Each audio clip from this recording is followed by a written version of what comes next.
Oke, assalamualaikum. Kita akan bahas soal ke-1 dari final exercise dinamika partikel ya.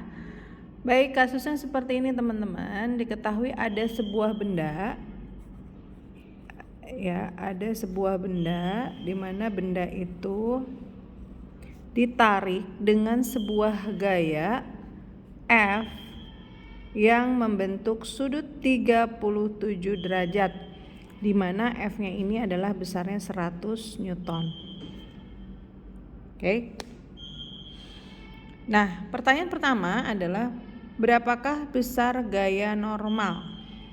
Oke. Langkah pertama, kalau ada kasus seperti ini adalah tips yang pertama adalah teman-teman gambarkan gaya-gaya yang ada di sistem. Oke, kita akan coba gambarkan gaya-gaya yang ada. Pertama akan ada yang namanya gaya berat. Ya, W sama dengan massa kali gravitasi. Setelah ada W, maka ada yang namanya gaya normal. Gaya normal diberikan kepada permukaan terhadap benda. Ya, apabila seandainya benda itu bergerak ke sana ketika ditarik, maka akan ada yang namanya gaya gesek, arahnya ke sana.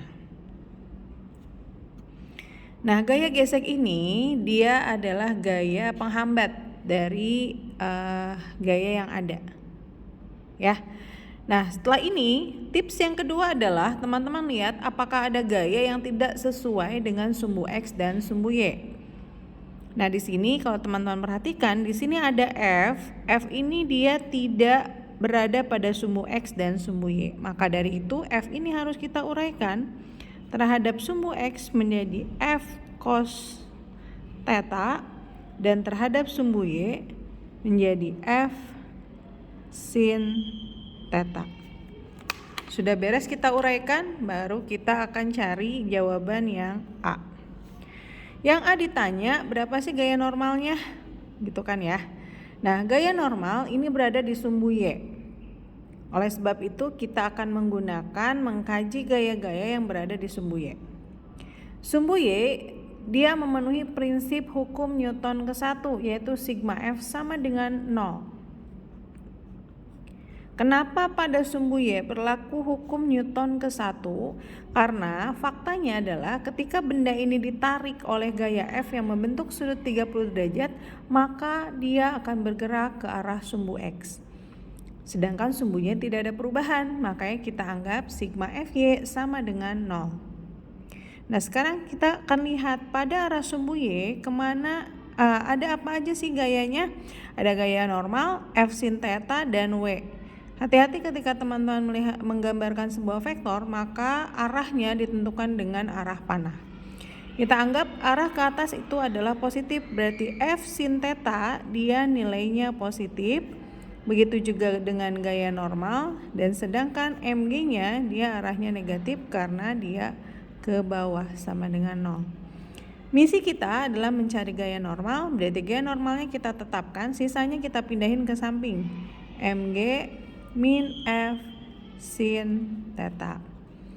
Masanya ada 20 dikali 10 dikurangi F. F-nya adalah 100 sin 37. Nah, untuk sudut istimewa teman-teman, 37 ini dia istimewa ya. Sini ada 37, di sini ada 53. Ini ada 6, 8, 10. Berarti sin 37 adalah 6/10, 0,6. Kita masukkan 200 dikurangi 100 dikali 0,6.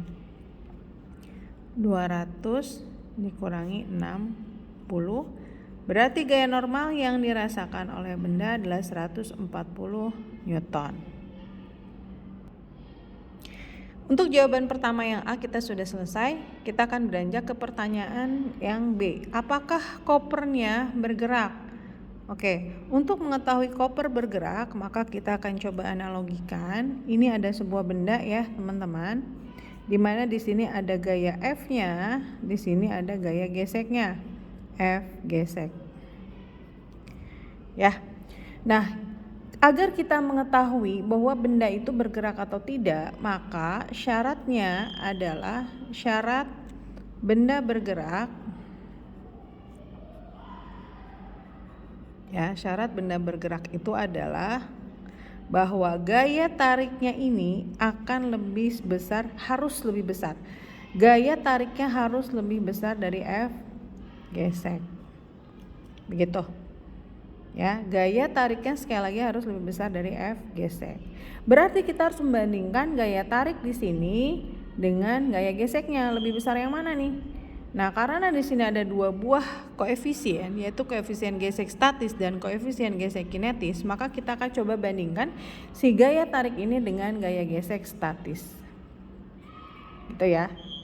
Nanti kita akan bahas tersendiri terkait tentang gaya gesek. Baik, sekarang kita akan coba lakukan penelitian pertama dulu, yaitu F-nya. F di sini yang berlaku adalah F cos theta. Berarti sini F cos theta.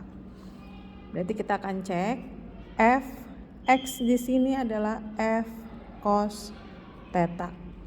F-nya 100 cos 37. Cos 37 adalah 0,8. 100 dikali 0,8 berarti ini 80 Newton.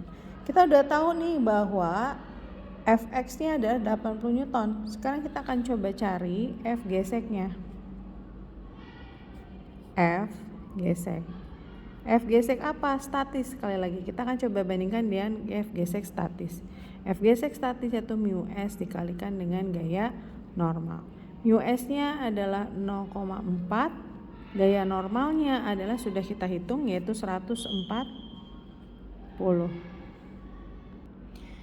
0,4 dikali 140 berarti dia 56 Newton. Nah, di sini sudah kita tahu bahwa ternyata gaya gesek statisnya adalah 56 Newton.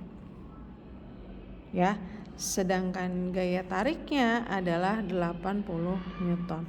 Nah, di sini dia memenuhi nih syaratnya ya, bahwa gaya tarik dia itu lebih besar daripada 56 Newton. Maka ya, kita bisa simpulkan karena F-nya lebih besar daripada F gesek statis, maka benda bergerak. Seperti itu. Nah, berikutnya kita akan lanjut, kita akan mencari jawaban yang terakhir yaitu C. Ya, berapa sih percepatannya gitu. Nah, teman-teman, ketika kita mencari sebuah percepatan, berarti kita melihat arah geraknya dia, ya. Kemungkinan tadi sudah diinformasikan di awal bahwa kemungkinan ketika dia ditarik dia akan bergeser ke kanan. Nah, berarti di sini kita akan menggunakan hukum Newton kedua, yaitu pada arah sumbu X, sigma F arah sumbu X sama dengan massa dikali dengan percepatannya. Berarti A sama dengan sigma F arah sumbu X dibagi dengan massa. Nah, di sini kita akan cek, saya coba akan pindahkan. Pada arah sumbu X sekali lagi di sini ada F cos theta dan F gesek. Nah, ketika dia bergerak, maka gaya gesek yang berlaku, F gesek yang berlakunya adalah gaya gesek kinetis. Ya. Begitu. Maka dari itu di sini A, Fx-nya itu kan ada F cos ya, berarti F cos theta dikurang dengan F gesek kinetis. Karena sekali lagi, ketika benda bergerak yang berlaku adalah gaya gesek kinetis, bukan lagi gaya gesek statis. Ini sudah kita hitung 80. Nah, F gesek kinetisnya belum kita hitung. Mu K dikali dengan gaya normal dibagi dengan massanya. Massanya di sini diketahui adalah 20. 80 dikurangi 0,2 dikali gaya normal. Gaya normalnya itu adalah 140 dibagi dengan 20. Oke, setelah kita lakukan perhitungan, maka didapat hasil 2,6 meter per second kuadrat. Baik, seperti itu untuk jawaban soal nomor 1 ya, berkaitan dengan bahasan dinamika partikel.